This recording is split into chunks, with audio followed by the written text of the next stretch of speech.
जय श्री कृष्णा। राधे राधे दोस्तों, आप सभी का दिन शुभ और मंगलमय हो।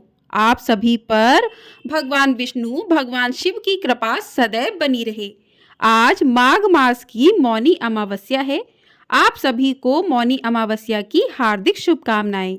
आज की वीडियो में आप सुनेंगे माघ मास की मौनी अमावस्या की कथा। मौनी शब्द का अर्थ है मौन रहना और आध्यात्म में मौन रहने का विशेष महत्व और लाभ बताया गया है। मौन रहना एक आध्यात्मिक साधना की तरह है। मौनी अमावस्या में भी मौन रहने की सलाह दी जाती है। इस दिन मौन व्रत धारण करने से आत्मा की शुद्धि होती है और मन शांत होता है। मौन रहकर व्यक्ति ध्यान और आध्यात्मिकता की ओर अग्रसर हो सकता है। मौनी अमावस्या ध्यान, योग और साधना के लिए सबसे उत्तम दिन माना गया है। माना जाता है कि इस दिन ध्यान और भक्ति से भगवान विष्णु और भगवान शिव की कृपा प्राप्त होती है। इसके अलावा मौनी अमावस्या पितरों को प्रसन्न करने और उनकी आत्मा की शांति के लिए भी अर्पित है। इस दिन तर्पण, पिंडदान और अन्न दान से पितरों की कृपा प्राप्त होती है। आइए अब सुनते हैं मौनी अमावस्या की संपूर्ण व्रत कथा। इस कथा को सुनने अथवा पढ़ते समय आप अपने हाथ में लाल पुष्प रखें और जब कथा समाप्त हो जाए तब पूरी श्रद्धा के साथ ये पुष्प भगवान के चरणों में अर्पित कर दें। तो प्रिय श्रोताओं, कांचीपुरम की नगर में देव स्वामी नाम का एक ब्राह्मण रहता था। उसकी पत्नी का नाम धनवती और पुत्री का नाम गुणवती था। उसके 7 पुत्र थे। देव स्वामी ने अपने 7 पुत्रों का विवाह कर दिया। इसके पश्चात अपनी पुत्री के विवाह के लिए योग्य वर की तलाश हेतु उसने अपने बड़े लड़के को बाहर दूसरे देश भेज दिया। इधर देवस्वामी ने भी अपनी पुत्री गुणवती की कुंडली एक ज्योतिषी को दिखाई। ज्योतिषी ने गुणवती की कुंडली देखकर कहा कि ब्राह्मण देवता, आपकी पुत्री की कुंडली में तो दुर्भाग्य लिखा है। आपकी पुत्री की कुंडली में विवाह का योग ही नहीं है। यदि इसका विवाह हुआ भी तो सप्तपदी होते होते ही आपकी कन्या विधवा हो जाएगी। यह बात सुनकर देवस्वामी अत्यंत दुखी हुए और ज्योतिषी से इस योग के निवारण का उपाय पूछने लगे। ज्योतिषी ने उपाय बताकर कहा कि इस योग का निवारण सिंगल द्वीप निवासिनी सोना नाम की धोबन को घर बुलाकर उसकी पूजा करने से ही संभव हो पाएगा। ज्योतिषी के मुंह से ऐसी बात सुनकर देवस्वामी ने अपने सबसे छोटे बेटे के साथ अपनी पुत्री को सोना धोबिन के घर लाने के उद्देश्य से सिंगल द्वीप जाने के लिए तैयार किया। अब वे दोनों भाई बहन समुद्र के तट पर पहुंचकर समुद्र पार करने का उपाय सोचने लगे, लेकिन समुद्र बहुत विशाल था। उन्हें कोई उपाय नहीं सूझ रहा था। थक हार कर दोनों भाई बहन भूखे प्यासे ही एक बट वृक्ष के नीचे छाया में बैठ गए। उसी पेड़ पर घोंसले में एक गिद्ध का परिवार रहता था। उस समय घोंसले में सिर्फ गिद्ध के बच्चे थे। वे सुबह से भाई बहन के क्रियाकलापों को देख रहे थे। शाम को जब गिद्ध के बच्चों की माँ भोजन लेकर घोंसले में आई तो वे उस भाई बहन की कहानी को बताने लगे। उनकी बात सुनकर गिद्ध की माँ को नीचे बैठे भाई बहन पर बहुत दया आई और बच्चों को आश्वासन दिया कि वह उनकी समस्या का समाधान करेंगी। यह सुनकर गिद्ध के बच्चों ने भोजन ग्रहण किया। दया और ममता से वशीभूत गिद्ध माता उनके पास आई और बोली कि मैंने आपकी समस्याओं को जान लिया है। इस वन में जो भी फल फूल मिलेगा मैं आपके लिए ले आती हूँ तथा प्रातःकाल मैं आपको सिंगल द्वीप सोना धोबिन के पास पहुँचा दूंगी। अगले दिन सुबह होते ही गिद्ध माता ने दोनों भाई बहनों को समुद्र पार कराकर सिंगल द्वीप सोना के पास पहुँचा दिया। गुणवती प्रतिदिन सुबह सूर्योदय से पहले सोना का घर लीप दिया करती थी। एक दिन सोना ने अपनी बहुओं से पूछा कि प्रतिदिन सुबह हमारा घर कौन लीपता है। तो बहुओं ने तारी बटोरने के लिए कहा कि हमारे अलावा और कौन ऐसा करेगा। लेकिन सोना को उनकी बातों पर यकीन नहीं हुआ और वह यह जानने के लिए पूरी रात जागती रही। तभी उसने सुबह गुणवती को घर साफ करते हुए देख लिया और उससे उसकी परेशानी का कारण पूछने लगी। तो गुणवती ने अपनी परेशानी बताई, जिसे सुनकर सोना चिंतित हो गई और उसके घर जाकर पूजा पाठ करने के लिए तैयार हो गई। घर से निकलने से पहले उसने अपनी बहू से कहा कि यदि मेरी अनुपस्थिति में किसी की भी मृत्यु हो जाए तो उसके शरीर को नष्ट मत कर देना। क्षण भर बाद ही दोनों अतिथियों के साथ सोना धोबिन कांचीपुरम पहुंच गई। दूसरे दिन गुणवती का विवाह संपन्न हुआ और सप्तशती होते होते उसके पति की मृत्यु हो गई।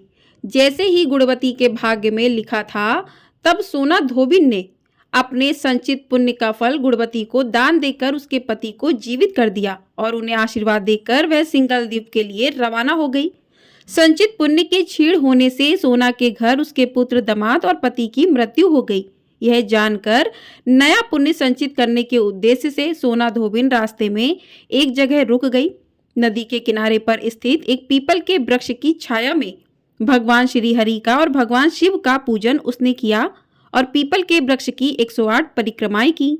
इतना करते ही सोना धोबिन के पुत्र, दामाद और उसके पति पुनर्जीवित हो गए। उसका घर धन धान्य से भर गया।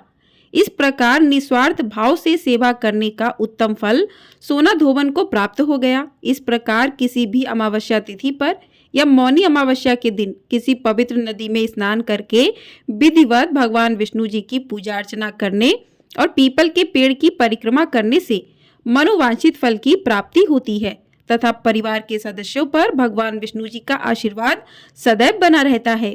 एक बार प्रेम से बोलिए भगवान श्री हरि विष्णु की जय। बोलिए भगवान भोलेनाथ की जय। तो इस प्रकार से मौनी अमावस्या की कथा यहीं पर समाप्त हुई। प्रिय श्रोताओं, अब हम सुनेंगे अमावस्या माता की कथा। पौराणिक कथा के अनुसार एक गांव में सास और बहू अकेले रहती थी और उनका बेटा विदेश में कमाने के लिए गया हुआ था।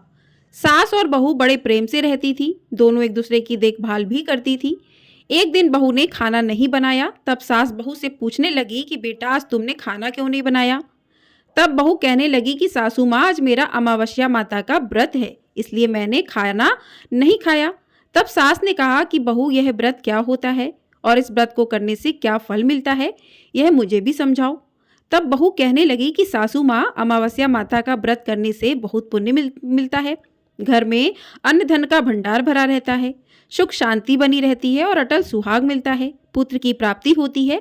इसी तरह से 3 पनौती अमावस्या माता का व्रत भी रखा जाता है। इस व्रत में हर वर्ष अलग अलग खाना खाया जाता है और विष्णु भगवान के मंदिर में चढ़ावा चढ़ाया जाता है या फिर किसी ब्राह्मण को दान दक्षिणा दी जाती है। इस व्रत में पहले शक्कर, घी और चावल से बना खाना खाया जाता है। पहले साल व्रत पूर्ण होने के बाद 1.25 किलो चावल और 1 कटोरी घी और 1 कटोरी शक्कर किसी ब्राह्मण देवता को दान में दिया जाता है। दूसरे साल जौ, घी और शक्कर से बना खाना खाया जाता है। इसी तरह जब दूसरे साल का व्रत पूर्ण हो जाए तब 1.25 किलो जौ, 1 कटोरी घी और 1 कटोरी शक्कर किसी मंदिर में चढ़ाया जाता है या फिर किसी ब्राह्मण को दान में दिया जाता है। तीसरे साल गुड़, तेल और घी से बने व्यंजन खाने चाहिए। जब तीसरे साल व्रत पूर्ण हो जाए तब आधा किलो तिल, गुड़ और 1 कटोरी घी किसी मंदिर में चढ़ाया जाता है या फिर किसी ब्राह्मण को दान में दिया जाता है। सासू माँ, इसे ही 3 पनौती अमावस्या का व्रत कहा जाता है। फिर बहू बताने लगी कि माँ जी, इस व्रत का संकल्प लेने के बाद इसे पूरा करना जरूरी होता है। अगर पूरा नहीं कर सकते तब घर परिवार में झगड़ा और घर में अशांति हो जाती है। तब सासू माँ कहने लगी, बहू, मेरी तो उम्र हो गई, लेकिन तुम यह व्रत जरूर करना। तब बहू यह व्रत करना प्रारंभ करती है। एक दिन बहू ने किसी के कहने पर गेहूं से बनी रोटी खा ली और अमावस्या माता इस बात से नाराज हो गई। अब जो सास और बहू एक दूसरे से प्रेम करती थी, अब उन दोनों में झगड़े होने लगे। सभी गांव वाले भी हैरान हो गए कि इनके घर में यह सब क्या हो रहा है। सास अपनी बहू को कहने लगी, जब से तुम हमारे घर में बहू बनकर आई हो तब से हमारे घर की लक्ष्मी चली गई। तुम हमारे लिए बिल्कुल भी शुभ नहीं हो। तब बहू ने कहा कि माँ जी, आपके घर की लक्ष्मी चली गई है तो मुझे बताओ कि कहाँ मिलेगी, मैं लक्ष्मी को लेकर आऊंगी। तब सासू माँ कहने लगी कि बहू, लक्ष्मी तुम्हें समुद्र के बीच में भगवान विष्णु के पैर दबाते हुए मिलेंगी। यह सुनकर बहू यह कहकर चली गई कि माँ जी, अब तो मैं लक्ष्मी जी को लेकर ही आऊंगी, नहीं तो मैं इस घर में पैर नहीं रखूंगी। ऐसा कहकर बहू लक्ष्मी की खोज में चली गई। जब बहू लक्ष्मी की खोज के लिए निकली तब उसे बीच रास्ते में गाय माता मिली। गाय बहू से पूछने लगी कि आप कहाँ जा रही हो? तब बहू कहने लगी कि गाय माता, मेरी सास कहती हैं कि मेरे आने से उनके घर में अन्न धन की कमी हो गई है और उनके घर की लक्ष्मी चली गई, इसलिए मैं लक्ष्मी को लेने जा रही हूँ। तब गाय माता कहने लगी कि बेटी अगर तुम जा ही रही हो तो भगवान से मेरे बारे में भी पूछ लेना। तब बहू कहने लगी कि ठीक है गाय माता, मैं आपके बारे में भी पूछ लूंगी। तब गाय माता कहने लगी कि जब मेरा बछड़ा होता है तो वह मर जाता है, जिंदा नहीं रहता। तुम लक्ष्मी से पूछ लेना कि आखिरकार मेरे साथ ऐसा क्यों हो रहा है, मैंने ऐसे कौन से कर्म किए हैं जिसकी सजा मुझे मिल रही है। तब बहू कहने लगी कि गाय माता, मैं आपके बारे में जरूर पूछ लूंगी। ऐसा कहकर बहू आगे बढ़ गई। जब आगे बढ़ी तब रास्ते में उसे एक घोड़ी मिली जिसके गले में घंटी बंधी हुई थी। घोड़ी ने कहा कि बेटी तुम मेरे दुख का निवारण लक्ष्मी जी से पूछ लेना। तब बहू कहने लगी कि मैं जरूर पूछ लूंगी। ऐसा कहकर बहू आगे बढ़ गई। आगे जाते ही बहू को एक अंधा और बहरा बुजुर्ग मिला। उसने भी बहू से अपनी समस्या के निवारण के लिए पूछने को कह दिया। तब बहू उसकी समस्या भी भगवान से पूछने को कहकर आगे बढ़ गई। आगे जाते ही बहू को एक बूढ़ी औरत मिली जो कि हाथ और पैर से अपाहिज थी।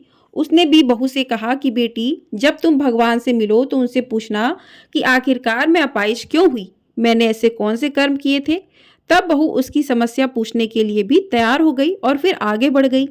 आगे जाते जाते बहू बहुत थक गई और एक आम के पेड़ के नीचे बैठ गई। आम का पेड़ बड़ा खुश होकर बहू से पूछने लगा कि बेटी तुम कहाँ से आई हो और कहाँ जा रही हो। तब बहू कहने लगी कि वह लक्ष्मी जी को लेने जा रही है। तब आम का पेड़ भी अपनी समस्या भगवान से पूछने के लिए कहने लगा कि मेरे पेड़ पर लगे हुए आम खट्टे ही क्यों होते हैं, इस बारे में बहू रानी भगवान से जरूर पूछ लेना। तब बहू पेड़ की समस्या लेकर आगे बढ़ गई। थोड़ी दूर जाने पर बहू को एक तलाई मिली। वह भी बहू से कहने लगी कि बहू तुम भगवान से पूछना कि मेरी तलाई का पानी इतना मैला क्यों है, कोई यहाँ आकर पानी नहीं पीता।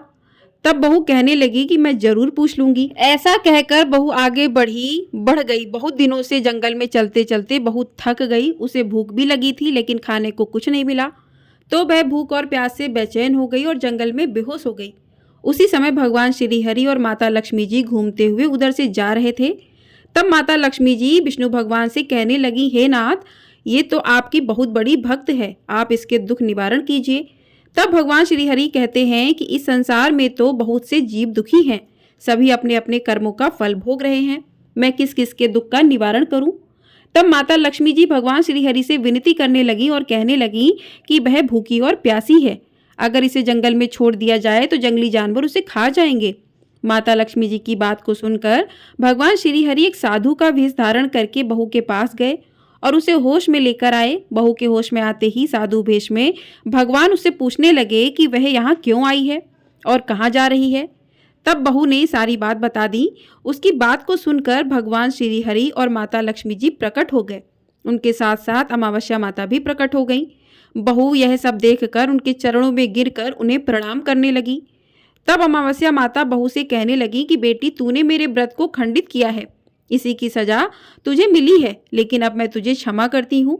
अब तुम घर अपने को जाओ, तुम्हारा घर अन्न और धन से भर जाएगा, तुम्हारा घर सुंदर महल में बदल जाएगा और तुम्हारी सभी मनोकामनाएं पूर्ण हो जाएंगी। यह सब होने के बाद बहू ने रास्ते में जो जो भी मिला था उन सभी के दुखों का निवारण करने के लिए भी विनती की। तब भगवान श्री हरि कहने लगे कि गाय ने कभी अपना दूध किसी को भी नहीं पिलाया, इस कारण उसके बछड़े जिंदा नहीं रहते। तुम उसका दूध पी लेना, फिर उसके बाद उसके बछड़े जिंदा रहने लगेंगे। और घोड़ी पिछले जन्म में आटा पीसने वाली महिला थी, वो किसी को आटा पीस कर नहीं देती थी, इसलिए उसके गले में चक्की के पात बंधे हुए हैं। तुम उसके पात खोल देना, वो बिल्कुल ठीक हो जाएगी। और वह बुजुर्ग कभी भगवान के मंदिर नहीं गया, ना ही कभी उसने भगवान के भजन सुने। तुम उसे ले जाकर मंदिर में दर्शन करवा देना, इससे वह ठीक हो जाएगा। अपाहिज महिला, उसने कभी अपनी जवानी में दान पुण्य नहीं किया, उसकी यह सजा मिली है। तुम उससे कुछ भी दान करवा देना तो उसकी विकलांगता दूर हो जाएगी। और वह आम का पेड़, उसने तो कभी अपने पेड़ के आम किसी बच्चे को खाने को नहीं दिए, इसी कारण उसके सभी आम खट्टे होते गए। अब तुम उस पेड़ का आम खा लेना और उसके बाद उस पेड़ पर मीठे आम लगने लगेंगे। और तलाई का पानी पिछले जन्म में देवरानी जिठानी थी, जो हमेशा आपस में झगड़ा करती थी, इसलिए उसका पानी मैला है। तुम उसका पानी पी लेना तो वह तलाई शुद्ध हो जाएगी, फिर लोग वहां आकर पानी पीने लगेंगे।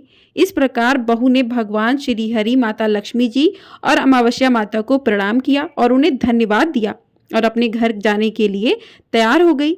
रास्ते में उसे जो जो भी मिला उनकी सबकी समस्या भगवान के कहे अनुसार वह दूर करती चली गई। सभी ने उसे भर भर के आशीर्वाद दिया। घर पहुंचते ही उसका टूटा फूटा घर एक सुंदर महल में बदल गया। उसके घर में सब अन्न धन के भंडार भर गए। अब बहू ने सासू माँ से कहा कि सासू माँ, आपने तो सच में कहा था कि मैं आपके लिए शुभ नहीं हूँ। मेरे जाते जाने से ही आपके घर में लक्ष्मी आई है। आप यहाँ रहें, मैं मरने जा रही हूँ।